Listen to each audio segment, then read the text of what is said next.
See, now we start discussing section 2, where more than one answer can be correct. Okay, sometimes it can be one, or sometimes it can be more than one.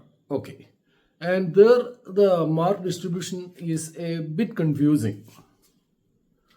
Suppose there are 4 options, and suppose all these 4 are correct.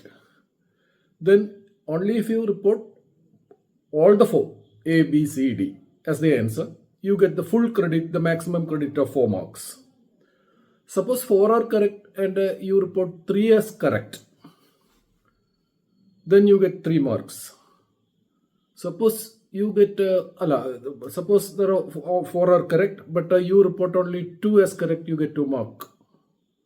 Suppose again 4 are correct, you report only 1, you get only 1 mark. Okay.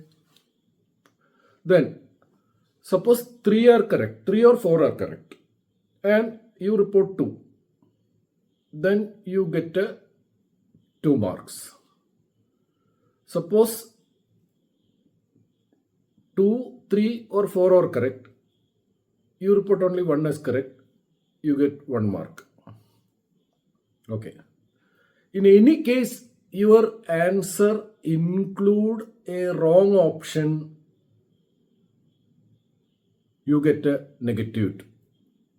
Don't touch negative answer. If you include negative answer in your selection, then nothing else is considered, you simply get minus 2 marks. Don't touch the question itself, you get 0 mark. So that's the way, a bit confusing. Okay.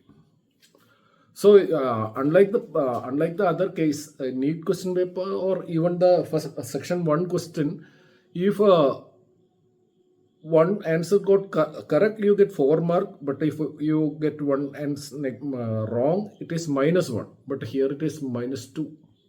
So you must be more careful. Okay, now we will discuss questions one by one in this section. Only 4 questions are there. Okay. Here, the first question is from chemical bonding and molecular structure. Okay. And this question is based on molecular orbital theory involved in that chapter. Here they have given 4 statements, and you have to identify which are incorrect statements, which are incorrect, not correct statements. The very first statement, bond order of Ne2 is 0. See, you have to remember, there we study 20 cases from elementary molecules having 1 electron, then 2 electron, 3 electron, up to 20 electron. That is, we study H2 plus, unipositive hydrogen diatom with 1 electron. Then we study H2, hydrogen diatom with 2 electron. Then we study He2 with a plus charge, unipositive helium diatom with 3 electron. Then we study He2, helium diatom with 4 electron, and so on until we reach Ne2. So the culminating compound we study, culminating case we study is Ne2. There we know it is having all the orbitals filled, so that it's a number of bonding electron as well as anti-bonding electron. Total number of electron is 20, no? 10 and 10. Bonding electron 10, anti-bonding electron 10. So bond order is equal to Nb minus Na by 2 is equal to 10 minus 10 by 2 is equal to 0. The molecule is unstable. So bond order of Ne2 is 0 is a correct statement. Okay. Now the next statement, the highest occupied M of F2 is sigma type. If you remember, the last 3 elementary diatomic molecule we study, for the time being keeping aside the cations, we have Ne2, before that F2, before that O2, isn't it? And in O2, we remember that it is having 2 unpaired electron. How? It is having the final configuration as pi star 2px1, pi star 2py1. So it is having 2 unpaired electron, that's why it is paramagnetic. In the next case, F2, 2 more electrons are added, and they occupy these half-filled orbitals, so that it's a final part configuration is pi star 2px2, pi star 2py2. pi star 2px2, pi star 2py2 is the final part configuration of fluorine. That means the electrons are not entering sigma, but the pi orbital, pi star orbital to be more correct. So that statement is wrong. Okay. Now, what about the next statement? Bond energy of O2 plus is smaller than bond energy of O2. See, if you remember, as we have right now mentioned, the valential configuration, the MO configuration of O2 is in the final part pi star 2px1, pi star 2py1. If you convert it into O2 plus by removing one electron, you are actually removing one of the pi star electron, isn't it? That is, you are removing an antibonding electron. Whenever an antibonding electron is removed, bond order increases by 1/2. Because it helps the stability, it helps to get stabilized. So bond order increases by 0.5. So its bond order increases from 2 of O2 to 2.5 of O2 plus. So its bond order, O2 plus bond order is 2.5, whereas that of O2 is only 2. So from O2 to O2 plus, bond order increases by 0.5, means O2 plus is theoretically more stable than O2. So bond energy will be more for O2 plus than for O2. So this statement is wrong. Bond energy of O2 plus is smaller than that of bond energy of O2 is a wrong statement. Agreed. And the last one, bond length of Li2 is larger than bond length of B2. See, those who have gone through this part know that for both Li2 and B2 bond order is 1, isn't it? So from molecular orbital theory alone, we cannot conclude which will be the longer bond, which will be the shorter bond. Then you get help from valence bond theory. What did it say there? It says that when the element in the elementary atomic molecule, if atoms are bigger, the bond will also be bigger. If the atoms are smaller, bond will also be the smaller. Since lithium and boron, not beryllium, boron are in the same period, across the period bond size, atomic size or atomic radius decreases. So B atom will be smaller than Li atom. So B2 molecule will be shorter in bond compared to bond in Li2 molecule, because the Li atom is bigger than B atom. In that case, bond length of Li2 is larger than the bond length of B2 is a correct statement. So for this question, our answer is B and C. Okay. Only if you choose both B and C and nothing else, then you get 4 marks for this question. If on the other hand you choose B and D, or C and D, or A and D, in all these cases you get a negative 2 mark. If you don't attend, you get 0 mark. Okay. If you choose only either B or C, you get a 2/4, because you have chosen one correct answer, but you haven't chosen all the correct answer. You have chosen 50% of the correct answer. So in that case, I think you will get 2 marks. Okay. Okay. Then okay. With that, we stop the explanation for this question.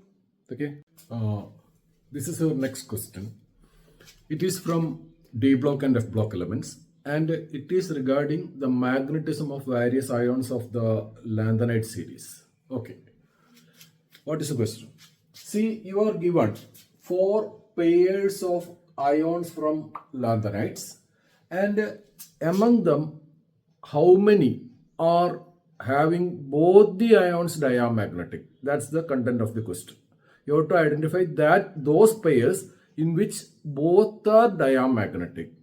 So, as only those students can answer this question who are familiar with the F block elements in the series, also knowing their present electronic configuration and which electron will be removed on subsequent ionizations. Only those students will be able to answer. So, it is a memory-based problem. Okay, those who already know the order of the elements, their present electronic configuration, and the way in which they get ionized in successive ionization. Only those students. So, even memorizing is very important. Okay. The first one, La3 plus and Ce4 plus. For that, you have to remember La, lanthanum, 57th element. its existing electronic configuration is 4f0, 5d1, 6s2. Then the given species is La3 plus. So 3 electrons have to be removed. First 2 s electrons will be removed, then 1 d electron will be removed. So La3 plus valence configuration 4f0, 5d0, 6s0, diamagnetic, because no unpaired electron is present there. Now next element, 57 lanthanum, then 58 cerium. Neighboring elements are given. Okay. 4f1, 1 electron more than this, that electron goes to 4f level. So 4f1, 5d1, 6s2. 4f1, 5d1, 6s2. Here 4f0, 5d1, 6s2. Here 4f1, 5d1, 6s2.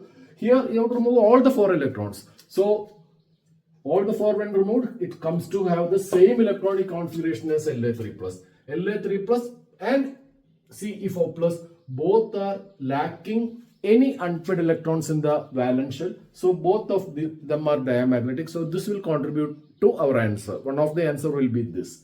The next pair, Ytterbium, Lutetium. This is taken from the top of the lanthanide series. This is taken from the bottom of the lanthanide series. The same species is repeated in the C and D. So here you are familiarize yourself with the 4 lanthanide elements, but the ionization states are different. Here it is La3 plus, here it is La2 plus, here it is Ce4 plus, here it is Ce3 plus, Yb2 plus, Yb3 plus, Lu3 plus, Lu2 plus. Okay, that way. So Ytterbium 70, its valence configuration being the other end element, 4f14, 5d0, 6s2. So Yb2 plus, the 2 electron from s orbital will be removed, 4f14, 5d0, 6s0. Even though F is filled, since it is fully filled, it is diamagnetic, no unpaired electron. Next element is lutetium, Lu, 4f14, 5d1. Here it is Yd0, 5d1, 6s2. Here 3 electrons are removed. So lutetium and this in this Yb2 plus and Lu3 plus have similar valence configuration. 4f14, 5d0, 6s0. 4f14, 5d0, 6s0 means both are diamagnetic. So this also contribute to our answer. This is also a part of our answer. This as well as this A and B are part of our answers. Now the remaining two. 57 La, we have already written that, and here it is La2 plus. So you are removing 2 electrons only. These 2 electrons are only. So D1 will remain there. So it will be paramagnetic. La2 plus is paramagnetic. Now cerium 58. We have already written that 4f1, 5d1, 6s2. Here you are removing 3 electrons. So 5d1 and 6s2 will be removed, 4f1 will remain. So this also paramagnetic. So here in both are paramagnetic, that doesn't form the part of our answer. And lastly, ytterbium, as we have already written, with ytterbium we have written 4f14, 5d0, 6s2. Here you have to remove 3 electrons. So you will remove 6s2 electron and 1 from f orbital. So 4f13, 6s0. Now here it is having 1 unpaired electron because it is 4f13. 1 odd electron will remain, so it will be paramagnetic. Finally, lutetium 2 plus only. For lutetium in the ground state 4f14, 5d1, 6s2. You are removing only 2 electrons, so 6s will be removed, 6s2 will be removed. So D1 will still remain there, and unpaired electron remains there. So this will also be the paramagnetic species. So this are paramagnetic, this are diamagnetic. So A and B forms our answer. C and D does not belong to our answer. So for this question, the answer is A and B. Okay. This is our third and the last question from section 2. It is from organic chemistry. You can say it from haloalkane and haloarenes. And what is the question? This is a diagram based question. See here in this diagram they have given cyclohexene plus HBr, giving a product P. Okay. Then this P upon Finkelstein's reaction gives the product Q, whereupon the same P upon Schwarz reaction gives R.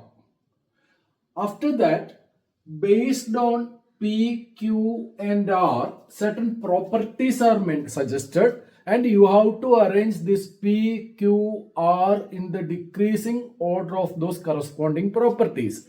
That's the second part of the question. Okay. Now, see, we can convert this to the original form.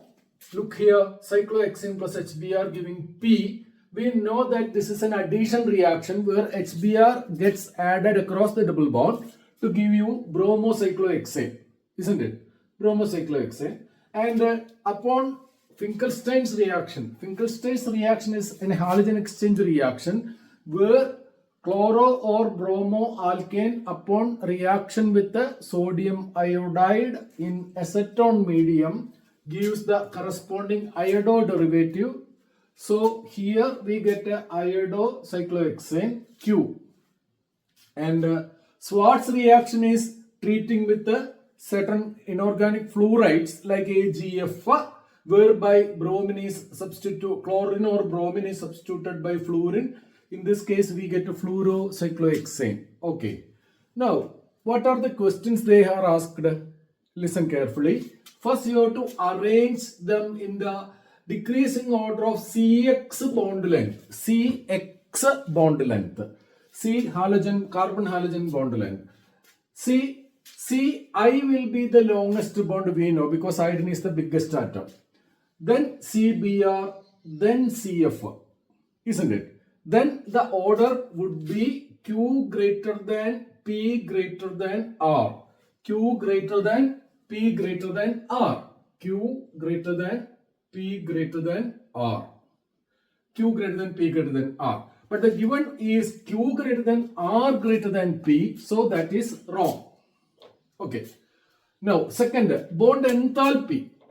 We know that bond enthalpy of the fluorine bond, because this is the smallest bond and bond enthalpy will be more. R greater than, then comes bromine, and the longest weaker bond is this. So, R greater than P greater than Q. R greater than P greater than Q. Given order same, R greater than P greater than Q. So that is correct. Now order of SN2 reaction. Suppose they are subjected to SN2 reaction. What is the order of their reactivity? That's the third question. We know from in our textbook it is very clearly mentioned that for both SN1 and SN2 mechanism, order of reactivity is Ri greater than Rbr greater than Rcl. That's the specialty of halides. For both SN1, it is not depending upon the size of the atom or something like that. It is simply this Ri greater than Rbr greater than Rcl. So, Ri greater than Rbr greater than Rcl greater than Rf. So, Q greater than P greater than R should have been the correct order. Q greater than P greater than R. But the given order is P greater than R greater than Q. So, this is wrong. And the last one, pKa of the conjugate acid of the leaving group. What do they mean? pKa of the conjugate acid of the leaving group upon a probable possible substitution reaction. That is what they mean. Suppose this is subjected to a substitution reaction, leaving group will be Br minus. If this is subjected to a substitution reaction, I minus will be the leaving group. If this is subjected to a substitution reaction, fluoride will be the leaving group. And they are asking the pK of the conjugate acid. Conjugate acid of this leaving group will be HBr here, HI here, HF here. We know HI is stronger than, HBr is stronger than HF. That's the order of the acid strength. So pKa will be the reverse order. pKa will be highest for the weakest acid HF. HF R greater than P greater than Q. R greater than P greater than Q, because they are not asked the acid strength but the pKa value. Smaller the pKa value, greater the acid strength. We know that. So R greater than P greater than Q should have been the correct order, but given is R greater than Q greater than P. So our answer, this also is wrong. So our answer is B alone. So for this question, even though it is a multiple answer type, there can be one or more than one. This is an example where such a question has only one answer. So it is B. So with that we finish section 2. Okay. After that, in the next class we will proceed to the section 3. Okay. Take care. നമുക്ക് ഇനി section 2 questions ആണ് discuss ചെയ്യേണ്ടത്. Section 2 ഒന്നിൽ കൂടുതൽ correct answers ഉണ്ടാവും. ABCDയിൽ ഒന്നിൽ കൂടുതൽ correct answer ഉണ്ടാവും. അപ്പോൾ നമ്മൾ അവിടെ ഈ മാർക്ക് ഡിസ്ട്രിബ്യൂഷൻ കുറച്ചൊരു സങ്കീർണമായി തോന്നും. അപ്പോൾ 4 കറക്റ്റ് ഓപ്ഷൻസ് തന്നിട്ടുണ്ട്. നിങ്ങൾ 4ഉം സെലക്ട് ചെയ്താൽ നിങ്ങൾക്ക് 4 മാർക്ക് കിട്ടും. മാക്സിമം കിട്ടുക 4 മാർക്കാണ്. നേരെ മറിച്ചിട്ട് 4 കറക്റ്റ് ആൻസർ നിങ്ങൾ 3 ചൂസ് ചെയ്തു, അങ്ങനെയാണെങ്കിൽ നിങ്ങൾക്ക് 3 മാർക്കാണ് കിട്ടുക. ഇനി 3ഓ 4ഓ കറക്റ്റ് ആൻസർ പക്ഷെ നിങ്ങൾ 2 ചൂസ് ചെയ്തിട്ടുള്ളൂ, അപ്പോൾ നിങ്ങൾക്ക് 2 മാർക്ക് തരുന്നതാണ് പറയുന്നത്. നിയമം അങ്ങനെയാണ്. ഇനി 2ഓ 3ഓ 4ഓ കറക്റ്റ് ആൻസർ പക്ഷെ നിങ്ങൾ 1 മാത്രം കറക്റ്റ് ചൂസ് ചെയ്തു, അപ്പോൾ നിങ്ങൾക്ക് 1 മാർക്ക് കിട്ടും കേട്ടോ. അങ്ങനെയാണ്. നിങ്ങൾ ഒന്നും ചൂസ് ചെയ്യാതിരുന്നാൽ, അതായത് നിങ്ങൾ ക്വസ്റ്റ്യൻ അറ്റൻഡ് ചെയ്യാതിരുന്നാൽ മാത്രം നിങ്ങൾക്ക് 0 മാർക്ക്. എന്തെങ്കിലും ഇതിൽ നിങ്ങൾ ഏതെങ്കിലും ഒരു നെഗറ്റീവ് ഉത്തരം അല്ലാത്തത് ചൂസ് ചെയ്താൽ, അങ്ങനെ സംഭവിച്ചാൽ നിങ്ങളുടെ മാർക്ക് നെഗറ്റീവ് മാർക്കാവും. ഉത്തരമല്ലാത്തത് ചൂസ് ചെയ്ത് പോയാൽ പിന്നെ ഒന്നും നോക്കണ്ട, നിങ്ങളുടെ മാർക്ക് -2 ആവും. -1 അല്ല, നീറ്റിലെ മാതിരി -2 ആവും. അപ്പോൾ ഇതിലെ ക്വസ്റ്റ്യൻസ് ചെയ്യുമ്പോൾ വളരെയധികം ശ്രദ്ധിച്ചിട്ട് വേണം ചെയ്യാൻ, ഇല്ലെങ്കിൽ നെഗറ്റീവ് 2 മാർക്കാണ് ഒരു ചോദ്യത്തിന് പോവുക കേട്ടോ. കിട്ടുന്നത് 4 മാർക്ക് മാത്രം. ഓക്കെ. അപ്പോൾ ഇതിൽ ഒന്നാമത്തെ ചോദ്യം വരുന്നത് chemical bonding and molecular structure എന്നുള്ള ചാപ്റ്റർ നിന്നാണ്. മോളിക്കുലർ ഓർബിറ്റൽ തിയറി ബേസ് ചെയ്തിട്ടുള്ള ചോദ്യമാണ്. ഇതിൽ ആദ്യം പറഞ്ഞത് bond order of Ne2 is 0. നമ്മൾ ആ ചാപ്റ്ററിൽ ശരിക്കും പറഞ്ഞാൽ 1 ഇലക്ട്രോണുള്ള കേസ് മുതൽ 20 ഇലക്ട്രോണിനുള്ള കേസ് വരെ മോളിക്കുലർ ഓർബിറ്റൽ തിയറിയിൽ പഠിച്ചിരിക്കണം, അറിഞ്ഞിരിക്കണം. അപ്പോൾ 1 ഇലക്ട്രോണുള്ള കേസ് ഏതാ? H2+, മോളിക്കുലാർ ഹൈഡ്രജൻ അയോൺ, അല്ലെങ്കിൽ യൂണിപോസിറ്റീവ് ഹൈഡ്രജൻ ഡയാറ്റം H2+. അത് കഴിഞ്ഞിട്ട് നമ്മൾ 2 ഇലക്ട്രോണുള്ള H2 പഠിക്കും. അത് കഴിഞ്ഞിട്ട് നമ്മൾ 3 ഇലക്ട്രോണുള്ള He2 with a plus charge പഠിക്കും. അത് കഴിഞ്ഞിട്ട് 4 ഇലക്ട്രോണുള്ള He2 പഠിക്കും. അത് കഴിഞ്ഞിട്ട് 5 ഇലക്ട്രോണുള്ള Li2 പ്ലസ് പഠിക്കും. അത് കഴിഞ്ഞിട്ട് നമ്മൾ 6 ഇലക്ട്രോണുള്ള Li2 പഠിക്കും. അങ്ങനെ പോയി അവസാനം 20 ഇലക്ട്രോണുള്ള Ne2 വരെ പഠിക്കണം. ഇവിടുത്തെ ചോദ്യം Ne2വിനെ കുറിച്ചിട്ടാണ്. Ne2വിന്റെ ബോണ്ട് ഓർഡർ 0 ആണ്. നമ്മൾ എല്ലാവരും ബേസിക് ആയിട്ടുള്ള കാര്യങ്ങൾ പഠിച്ചുകൊണ്ട് ഞാൻ അതിലേക്ക് കിടക്കുന്നില്ല. അപ്പം നമുക്കറിയാം അതിൽ ഇലക്ട്രോൺസ് അറേഞ്ച് ചെയ്യുമ്പോൾ, അതിന്റെ മോളിക്കുലർ ഓർബിറ്റലിൽ ഇലക്ട്രോൺസ് അറേഞ്ച് ചെയ്യുമ്പോൾ 10 ഇലക്ട്രോൺ ബോണ്ടിങ് ഓർബിറ്റലിലും 10 ഇലക്ട്രോൺ ആന്റി ബോണ്ടിങ് ഓർബിറ്റലിലും പോകും. അപ്പോൾ NBയും NAയും 10 ഈച്ച് ആണ്. അപ്പോൾ bond order = NB - NA/2, 10 - 10/2 = 0. Bond order 0 എന്ന് കിട്ടും. അപ്പോൾ ഒന്നാമത്തെ സ്റ്റേറ്റ്മെന്റ് ശരിയാണ്. ഇനി രണ്ടാമത്തത് the highest occupied MO in F2 molecule is sigma type. നിങ്ങൾ O2 നിങ്ങൾ പഠിച്ചതോർക്കൂ, അതിന് 2 അൺപെയ്ഡ് ഇലക്ട്രോൺ ഉണ്ട് മോളിക്കുലർ ഓർബിറ്റൽ തിയറി പ്രകാരം. അതുകൊണ്ടാണ് അത് പാരാമാഗ്നറ്റിക് ആവുന്നത്. അതിന്റെ last part configuration π*2px1 π*2py1 എന്നാണ് അല്ലേ O2വിൽ. അടുത്ത മോളിക്കുലർ സ്പീഷീസ് F2 ആണ്. അപ്പോൾ O2ന്ന് F2ലേക്ക് 2 ഇലക്ട്രോൺ കൂടുതൽ വരും. ആ പുതുതായി വരുന്ന ഇലക്ട്രോൺ ഈ 2 ഹാഫ് ഫീൽഡ് ഓർബിറ്റിലാണ് ഒക്യുപ്പൈ ചെയ്യുക. അപ്പോൾ അതിന്റെ ലാസ്റ്റ് പാർട്ട് കോൺഫിഗറേഷൻ എന്ത് തോന്നുന്നു? π*2px2 π*2py2 എന്നല്ലേ വന്നത് അല്ലേ? π*2px2 π*2py2 എന്നാണ് ഫ്ലൂറിനിൽ വന്നത്, F2ൽ വന്നത്. അപ്പൊ ഈ പറഞ്ഞ തെറ്റല്ലേ? ലാസ്റ്റ് ഇലക്ട്രോൺ സിഗ്മയിലാണ് പോവാന്ന്. തെറ്റാണ്, കാരണം അത് π*ലാണ് പോണത് അല്ലേ? അപ്പോൾ അതുകൊണ്ട് രണ്ടാമത്തെ സ്റ്റേറ്റ്മെന്റ് തെറ്റാണ്. ഇനി അടുത്തത് bond energy of O2+ is smaller than bond energy of O2. നിങ്ങൾ ഇപ്പം ഞാൻ പറഞ്ഞ കാര്യം വീണ്ടും ഓർക്കുക. Balance final part configuration in O2 π*2px1 π*2py1 ആണ്. നിങ്ങൾ അതിനൊരു ഇലക്ട്രോൺ റിമൂവ് ചെയ്യാണ് O2+ ആക്കി മാറ്റാൻ. അപ്പം നിങ്ങൾ റിമൂവ് ചെയ്യുന്നത് ഒരു π* ഇലക്ട്രോണിനെയാണ്. എന്ന് പറഞ്ഞാൽ സ്റ്റാറിന്റെ ഇലക്ട്രോൺ ഒക്കെ തന്നെ ആന്റി ബോണ്ടിങ് ഇലക്ട്രോൺ ആണ്. ആന്റി ബോണ്ടിങ് ഇലക്ട്രോൺ ആണ് റിമൂവ് ചെയ്യുന്നതെങ്കിൽ അത് മോളിക്യൂളിനെ സ്റ്റെബിലൈസ് ചെയ്യും. ബോണ്ട് ഓർഡർ അര കൂടും. O2യുടെ ബോണ്ട് ഓർഡർ 2 ആണല്ലോ. അപ്പോൾ ഒരു π* MOന്ന് ഒരു ഇലക്ട്രോൺ റിമൂവ് ചെയ്തുകൊണ്ട് ബോണ്ട് ഓർഡർ അര കൂടിയിട്ട് അത് 2.5 ആവും.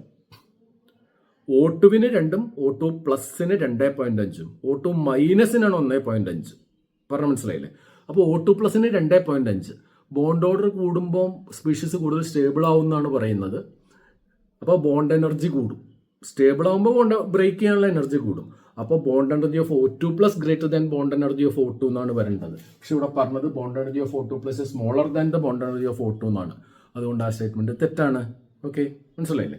Last, bond length of Li2 is larger than bond length of B2. ഞാൻ പറഞ്ഞത് ശ്രദ്ധിക്കൂ. നമ്മൾ ബോണ്ട് ലെങ്ത് നമ്മൾ ഇതിന്റെ രണ്ടിനെയും ബോണ്ട് ഓർഡർ ബേസിക് ആയിട്ടുള്ള കാര്യമാണ്. അത് രണ്ടും നിങ്ങൾ നോക്കിയാൽ 2ഉം 1 കിട്ടുക. ബോണ്ട് ഓർഡർ Li2നും 1 ആണ്, B2നും 1 ആണ്. അപ്പോൾ പിന്നെ നമുക്ക് മുന്നോട്ട് പോകാൻ കഴിയില്ല. കാരണം മോളിക്കുലർ ഓർബിറ്റൽ തിയറിയിൽ ഇതിലേതാണ് ബോണ്ട് ലെങ്ത് കൂടിയെന്നുള്ളതിനെ കുറിച്ചൊന്നും പറയുന്നില്ല. അപ്പോൾ നമ്മൾ ബാലൻസ് ബോണ്ട് തിയറിയുടെ ഹെൽപ്പ് തേടുക. അവിടെ നമ്മൾ പഠിക്കുന്ന എന്താ, എലമെന്ററി ഡയറ്റോമിക് മോളിക്യൂള് ബോണ്ട് അതായത് H2 Li2 അതൊക്കെ തന്നെ എലമെന്ററി ഡയറ്റോമിക് മോളിക്യൂളാണല്ലോ. N2O2 ഇതൊക്കെ എലമെന്ററി ഡയറ്റോമിക് മോളിക്യൂളാണ്. അവിടെ പറയുന്നത് ഇതാണ്, ബോണ്ടിങ് ആറ്റം വലുതായാൽ ബോണ്ട് വലുതാവും. ബോണ്ടിൽ ഇൻവോൾവ് ചെയ്ത ആറ്റങ്ങൾ ബിഗ് സൈസ് ഉള്ളതാണെങ്കിൽ ബോണ്ടിന്റെ ലെങ്ത് അതിനനുസരിച്ചിട്ട് പ്രൊപ്പോർഷനേറ്റ് ആയിട്ട് കൂടും. നമുക്കറിയാം പീരിയോഡിക് ടേബിളിൽ ലിഥിയവും ബോറോണും ഒരേ പീരീഡിലാണ് വരുന്നത്. Across the period atomic size കുറയുകയാണ് ചെയ്യുക. അപ്പോൾ ലിഥിയത്തിനേക്കാൾ ചെറിയ ആറ്റാണ് ബോറോൺ. അതുകൊണ്ട് തന്നെ Li2 വലിയ ആറ്റങ്ങൾ ഇൻവോൾവ് ചെയ്യുന്ന Li2 ചെറിയ ആറ്റങ്ങൾ ഇൻവോൾവ് ചെയ്യുന്ന B2വിനേക്കാൾ സ്മോൾ ആയിരിക്കും, വലുതായിരിക്കും. Li2 മോളിക്യൂള് B2വിനേക്കാൾ വലുതായിരിക്കും, ലോങ്ങർ ബോണ്ടായിരിക്കും. അപ്പോൾ bond length of Li2 is larger than the bond length of B2 എന്നുള്ളത് ശരിയായ പ്രസ്താവനയാണ്. അപ്പൊ നമ്മളെ സംബന്ധിച്ചിട്ട് തെറ്റായ പ്രസ്താവന ബിയും സിയും ആണ്. നമ്മുടെ ഉത്തരം ബി ആൻഡ് സി മാത്രമാണ്. ഈ ചോദ്യത്തിന് നിങ്ങൾ ബി ആൻഡ് സി തിരഞ്ഞെടുത്താൽ നിങ്ങൾക്ക് 4 മാർക്ക് കിട്ടും. നേരെ മറിച്ച് ബി ആൻഡ് ഡിയോ, സി ആൻഡ് ഡിയോ, എ ആൻഡ് ഡിയോ ഒക്കെ തിരഞ്ഞെടുത്താൽ നിങ്ങൾക്ക് -2 മാർക്ക് കിട്ടും.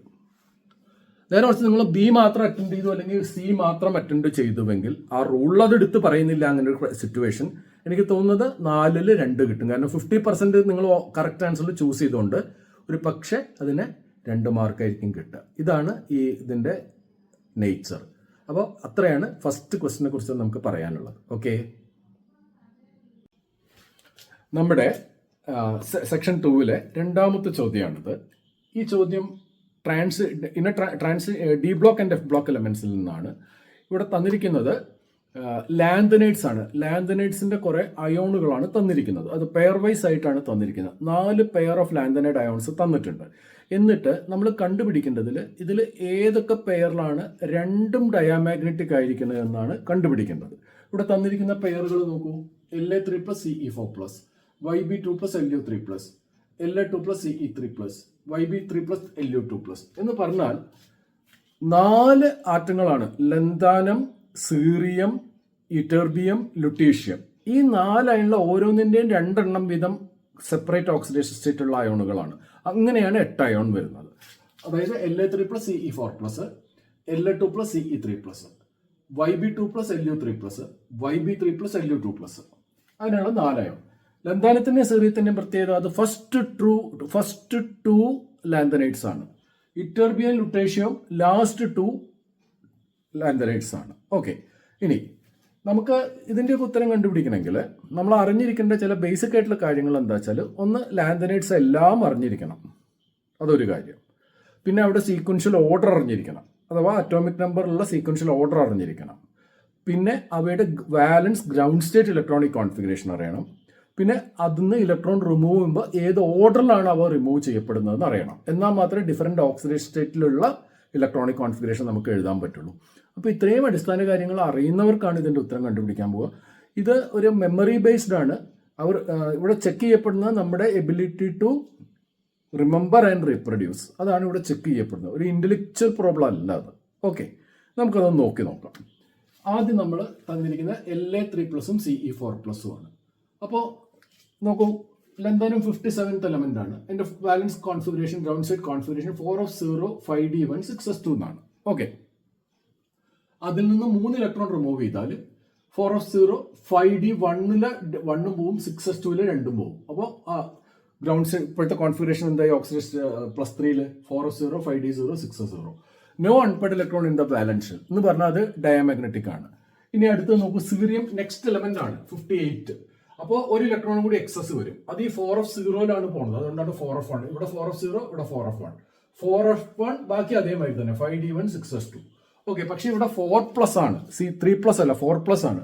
അപ്പൊ ഈ 4 ഇലക്ട്രോൺ 1 2 3 4 പോയാൽ ഇതും ഇതേ സ്റ്റേറ്റിലാവും, സിറ്റുവേഷൻ ആവും. 4f0 5d0 6s0, 4f0 5d0 6s0. അപ്പൊ ഇത് രണ്ടിനെയും വാലൻസ് കോൺഫിഗറേഷൻ സിമിലർ ആയി. ഇതിൻ്റെയൊക്കെ La3+ഉം Ce4+നും സെയിം സിമിലർ ഇലക്ട്രോണിക് കോൺഫിഗറേഷനായി വാലൻസ് അല്ല. പറഞ്ഞ മനസ്സിലായല്ലോ. അതുകൊണ്ട് തന്നെ രണ്ടും ഡയാമാഗ്നറ്റിക് ആണ്. അപ്പോൾ ഇത് നമ്മുടെ ഉത്തരത്തിലൊരു ആൻസർ, ഒരു ഉത്തരമാണത് അല്ലേ, കാരണം രണ്ടും ഡയാമാഗ്നറ്റിക് വരുന്ന ഒരു കേസാണ്. ഇനി നമുക്ക് അടുത്തത് ഇറ്റർബിയം ലുട്ടേഷ്യം Yb2+ഉം Lu3+ഉം ആണ്. 70 ഇറ്റർബിയം, അതിന്റെ balance configuration 4f14 5d0 6s2 എന്നാണ്. ഇനി നമ്മൾ അതിന് 2 ഇലക്ട്രോൺ എടുത്ത് കളയണം YB2+ കിട്ടാൻ. അപ്പൊ 2 ഈ എസ് പോകും. അപ്പൊ എന്തായി 4f14 5d0 6s0. ഇതിൽ 14 ഇലക്ട്രോൺ പെയർഡ് ആയിട്ടാണല്ലോ നിൽക്കുക, അതുകൊണ്ട് ഇത് ഡയമാഗ്നറ്റിക് ആയിരിക്കും. ഇനി ലുട്ടേഷ്യം 71 നെക്സ്റ്റ് എലമെന്റ്, അതില് ഈ ഒരു എക്സ്ട്രാ ഇലക്ട്രോൺ 5d1ലേക്ക് ആവും. ഇവിടെ 5d0 ആണ്, ഇവിടെ 5d1. 4f14 5d1 6s2. ഇവിടെ പക്ഷേ 3+ ആണ്. അപ്പൊ വീണ്ടും ഈ 2 1 3 പോകും. അപ്പൊ ഇത് 4f14 ആവും. എന്ന് പറഞ്ഞാൽ YB2+ഉം LU3+ഉം സിമിലർ ഇലക്ട്രോണിക് കോൺഫിഗറേഷൻ ആയി മാറും. ഇവിടുത്തെ മാതിരി തന്നെ സിമിലർ ആവും, ഇവിടെയും സിമിലർ ആവും. പക്ഷെ രണ്ടിലും അൺപെഡ് ഇലക്ട്രോൺ ഇല്ല. 4f14 എന്ന് പറഞ്ഞാൽ പെയ്ഡ് ആണ്, അൺപെഡ് ഇല്ല എന്ന് പറഞ്ഞാൽ രണ്ടും ഡയാമാഗ്നറ്റിക് ആവും. എന്ന് പറഞ്ഞാൽ ബിയും നമ്മുടെ ഉത്തരാണ്. രണ്ടും ഡയാമാഗ്നറ്റിക് വരുന്ന കേസാണ്, അതും നമ്മുടെ ഉത്തരാണ്. ഇനി നമുക്ക് വേണ്ടത് La2+ Ce3+. എല്ലയുടെ ഒരു പേര് നമ്മൾ നോക്കി, അടുത്ത പേര് La ഓൾറെഡി എഴുതിയത്, അത് കോപ്പി ചെയ്തു. ഇനി C3+ ആണ്, അല്ല ഐ എം സോറി La2+ ആണ്. അപ്പൊ 2+ വരുമ്പോൾ ഈ രണ്ടാദ്യം പോകും, 6s2 പോകും. അപ്പൊ എന്തായി 4f0 5d1 6s0. ഒരു അൺപെയ്ഡ് ഇലക്ട്രോൺ ഡിയിലുണ്ട് അല്ലേ, അപ്പൊ അത് പാരാമാഗ്നറ്റിക് ആയിരിക്കും. ഇനി ഇവിടെ നമുക്ക് സീറിയം 4f1 5d1 6s2. ഇവിടെ 3+ ആണ്. അപ്പൊ ഡിയും എസും ആണ് ആദ്യം പോവുക. ഇത് രണ്ടും പോകും, 3 പോയി 4f1 എന്ന് വരും. 4f1 വന്നാലും 1 അൺപെയ്ഡ് ഇലക്ട്രോൺ അവിടെ ഉണ്ടല്ലോ, അപ്പൊ അതും പാരാമാഗ്നറ്റിക്. അപ്പൊ ഇവിടെ രണ്ടും പാരാമാഗ്നറ്റിക് ആണ്, നമ്മുടെ ഉത്തരമല്ല. Last YB3+ LU3+. YB നമ്മൾ നേരത്തെ എഴുതിയതാണ് 4f14 5d0 6s2. ഇവിടെ 3 എടുത്ത് കളയണം. അപ്പൊ ഈ 6s-ലെ 2 എടുത്ത് കളയണം. പക്ഷെ പോരാ, ഒന്നും കൂടി എടുത്ത് കളയണമല്ലോ. അപ്പൊ 4f-ല് 14 ഒന്ന് പോയിട്ട് 4f13 ആവും. അപ്പൊ അതിന്റെ ബാലൻസ് കോൺഫിഗറേഷൻ എന്തായി 4f13 5d0 6s0 എന്നായി. എന്ന് പറഞ്ഞാല് എന്താ പ്രശ്നം? അങ്ങനെ പറഞ്ഞാൽ പാരാമാഗ്നറ്റിക് ഒരു അൺപെയ്ഡ് ഇലക്ട്രോൺ ഉണ്ട് എഫ് സബ്ഷനിൽ അല്ലെ, ഒരു എഫ് ഓർബിറ്റിൽ ഒറ്റ ഇലക്ട്രോൺ ആയിട്ടുണ്ട്, അതുകൊണ്ട് ഇത് പാരാമാഗ്നറ്റിക് ആയിരിക്കും. ഇനി ലാസ്റ്റ് 4f14 5d1 6s2. അതിന്റെ 2+ ആണ്, പറഞ്ഞു മനസ്സിലായി, 2+ ആണ്. അപ്പോ ഇവിടെ പോവുക 6s2 പോവും, 6s0 ആവും അല്ലെ. അപ്പൊ 5d1 അവിടെ തന്നെ നിൽക്കില്ലേ, അപ്പൊ ഒരു അൺപെയ്ഡ് ഇലക്ട്രോൺ ഉണ്ടല്ലോ, അപ്പൊ അതും പാരാമാഗ്നറ്റിക് ആവും. അപ്പൊ ഇവിടെ രണ്ടും പാരാമാഗ്നറ്റിക് ആവും. ചുരുക്കി പറഞ്ഞാൽ ആദ്യത്തെ 2 ഡയമാഗ്നറ്റിക്, രണ്ടാമത്തെ 2 ഡയമാഗ്നറ്റിക്, മൂന്നാമത്തെ 2 പാരാമാഗ്നറ്റിക്, നാലാമത്തെ 2 പാരാമാഗ്നറ്റിക്. അപ്പൊ ഡയമാഗ്നറ്റിക് പെയേഴ്സ് എന്ന് പറഞ്ഞാൽ എയും ബിയുമാണ് നമ്മുടെ ഇവിടുത്തെ ഉത്തരമായിട്ട് വരുന്നത്. മനസ്സിലായെന്ന് കരുതുന്നു. ഓക്കെ, സെക്ഷൻ 2-ലെ 3rd question, the last question ആണ്. എന്താണ് ചോദ്യം? ഇവിടെ ഒരു ഡയഗ്രം തന്നിട്ടുണ്ട്. ഡയഗ്രത്തിൽ സൈക്ലോഹെക്സേൻ HBr-ഉമായിട്ട് റിയാക്ട് ചെയ്യാണ്. എന്നിട്ട് പി എന്നൊരു പ്രൊഡക്റ്റ് ഉണ്ടാകുന്നു. ഈ പി എന്ന പ്രൊഡക്റ്റ് ഫിംഗൽസ്റ്റൈൻസ് റിയാക്ഷന് വിധേയമാക്കുമ്പോൾ കിട്ടുന്ന പ്രൊഡക്റ്റ് Q ആണ്. അതേമാതിരി സ്വാർട്സ് റിയാക്ഷന് വിധേയമാക്കുന്ന കിട്ടുന്ന പ്രൊഡക്റ്റ് R ആണ്. ഇതാണ് ക്വസ്റ്റ്യന്റെ ഡയഗ്രാം. ഇനി അവർ ചോദിക്കുന്നത് ഈ PQR ചില പ്രോപ്പർട്ടീസിനനുസരിച്ചിട്ട് ഓർഡറിൽ നമ്മൾ കണ്ടുപിടിക്കുക ഏതാണ് അതിന്റെ ഓർഡർ എന്നുള്ളത്. അപ്പൊ ചോദ്യം ഇതാണ്. അപ്പൊ അതിനു മുമ്പ് നമുക്ക് ഇതിന്റെ റിയാലിറ്റി എന്താ നോക്കാം. സൈക്ലോഹെക്സീൻ പ്ലസ് HBr നമുക്കറിയാം, അതൊരു addition across the double bond type reaction ആണ്. അപ്പൊ നമുക്ക് ബ്രോമോ സൈക്ലോഹെക്സേൻ കിട്ടും, ശരിയല്ലേ? ഇനി അത് ഫിംഗൽസ്റ്റൈൻസ് റിയാക്ഷൻ എന്ന് പറഞ്ഞാൽ ക്ലോറോ അല്ലെങ്കിൽ ബ്രോമോ ആൽക്കെയിൻ സോഡിയം അയഡൈഡും അസറ്റോണുമായിട്ട് ട്രീറ്റ് ചെയ്താൽ അതിൽ ബ്രോമിൻ അഥവാ ക്ലോറിൻ സബ്സ്റ്റിറ്റ്യൂട്ടഡ് ആവും അയഡിനെ കൊണ്ട്. എന്ന് പറഞ്ഞാൽ ബ്രോമോ ക്ലോറോ ഡെറിവേറ്റിനെ അയഡോ ഡെറിവേറ്റീവ് ആക്കാനുള്ള ഒരു ഹാലജൻ എക്സ്ചേഞ്ച് റിയാക്ഷൻ ആണ് ഫിംഗൽസ്റ്റൈൻസ് റിയാക്ഷൻ അല്ലെ. അപ്പോൾ നമുക്ക് ഇവിടെ അയോഡോ സൈക്ലോ ഹെക്സേൻ കിട്ടും. നേരെ മറിച്ചിട്ട് വേറൊരു ഹാലജൻ എക്സ്ചേഞ്ച് റിയാക്ഷൻ ആണ് സ്വാർട്സ് റിയാക്ഷൻ. സ്വാർട്സ് റിയാക്ഷൻ നമ്മൾ എന്താ ചെയ്യുക, ചില മെറ്റാലിക് ഫ്ലൂറൈഡുകളുമായിട്ട് ക്ലോറോ ബ്രോമോ കോമ്പൗണ്ടുകളെ ട്രീറ്റ് ചെയ്താൽ ക്ലോറിനോ ബ്രോമിനോ പോയിട്ട് അവിടെ ഫ്ലൂറിൻ വരും അല്ലെ. അതാണ് സ്വാർട്സ് റിയാക്ഷൻ. ഇവിടെ നമ്മൾ മെറ്റാലിക്, ഉദാഹരണത്തിന് മെറ്റാലിക് ഫ്ലോറൈഡിലെ സിൽവർ ഫ്ലോറൈഡ് എടുത്തു, അപ്പോൾ ഇത് പോയിട്ട് നമുക്ക് ഫ്ലൂറോ സൈക്ലോ ഹെക്സേൻ കിട്ടും. അപ്പൊ അങ്ങനെ നമ്മൾ പിയും ക്യൂവും ആറും എന്താണെന്ന് തിരിച്ചറിഞ്ഞു. ഇനി നമുക്ക് ക്വസ്റ്റ്യന്റെ ആൻസറിലേക്ക് നോക്കാം. ക്വസ്റ്റ്യനിൽ ഒന്നാമത്തത് CX ബോണ്ട് ലെങ്ത്തിന്റെ ഓർഡർ ഡിക്രീസിങ് ഓർഡറിൽ വേണം അറേഞ്ച് ചെയ്യാൻ. അപ്പൊ ഏറ്റവും നമുക്കറിയാം I ആറ്റം ഏറ്റവും ബിഗർ ആണ്, അത് കഴിഞ്ഞാൽ ബ്രോമിൻ, അത് കഴിഞ്ഞാൽ ഫ്ലൂറിൻ ആണല്ലോ. അപ്പൊ ബോണ്ട് ലെങ്ത്തിന്റെ ഓർഡർ എന്തായിരിക്കും? ഇത് greater than this greater than this എന്ന് പറഞ്ഞാൽ Q greater than P greater than R എന്നായിരിക്കണം അല്ലെ. Q greater than P greater than R. എന്നാൽ ക്വസ്റ്റ്യനിൽ തന്നതാവട്ടെ order Q greater than R greater than P എന്നാണ്. അപ്പൊ ഒന്നാമത്തെ ഓപ്ഷൻ ഇത് തന്നത് തെറ്റാണ്. ഇനി രണ്ടാമത്തത് ബോണ്ട് എൻതാൽപ്പി. ബോണ്ട് ലെങ്ത് കൂടുമ്പോൾ ബോണ്ട് എൻതാൽപ്പി കുറയുകയാണല്ലോ ചെയ്യുക. അപ്പൊ ശരിക്കും പറഞ്ഞാൽ ബോണ്ട് എൻതാൽപ്പി ഏറ്റവും കൂടുതൽ R greater than P greater than Q എന്നാണ് വരേണ്ടത്. R greater than P greater than Q. തന്നിരിക്കുന്നതും അത് തന്നെയാണ്. So second statement is correct. Okay. ഇനി third, order of SN2 reaction. നമ്മുടെ ടെക്സ്റ്റ് വളരെ വ്യക്തമായിട്ട് പറഞ്ഞിട്ടുണ്ട്. SN1 റിയാക്ഷനിലും SN2 റിയാക്ഷനിലും iodo greater than bromo greater than chloro greater than fluoro എന്നാണ് ഓർഡർ. അത് എക്സ്പെരിമെന്റലായിട്ട് പ്രൂവ് ചെയ്ത കാര്യം. അത് SN1 ആണെങ്കിലും SN2 ആണെങ്കിലും അങ്ങനെ തന്നെയാണ്. അതുകൊണ്ട് തന്നെ ഓർഡർ ഓഫ് SN2 റിയാക്ഷൻ വരേണ്ടത് iodo bromo fluoro. Q greater than P greater than R. തന്നത് P greater than R greater than Q ആ. അപ്പൊ അതും തെറ്റാണ്.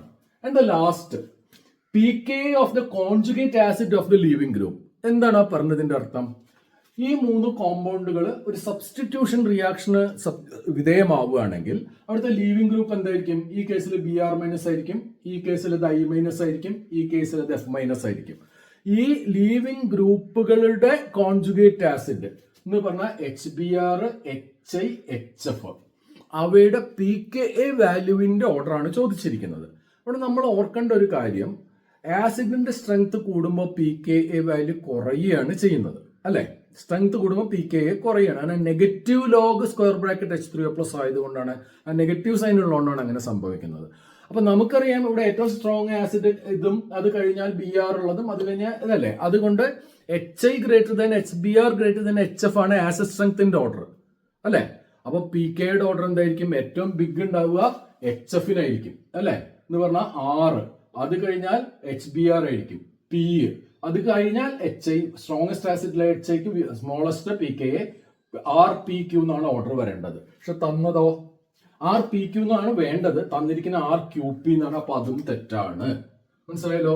ചുരുക്കി പറഞ്ഞാൽ ബി മാത്രമേ ശരിയുള്ളൂ. അപ്പോ മോർ ദാൻ 1 ആൻസർ സാധ്യമായ അടുത്ത് എപ്പോഴും മോർ ദാൻ 1 വരണമെന്നില്ല.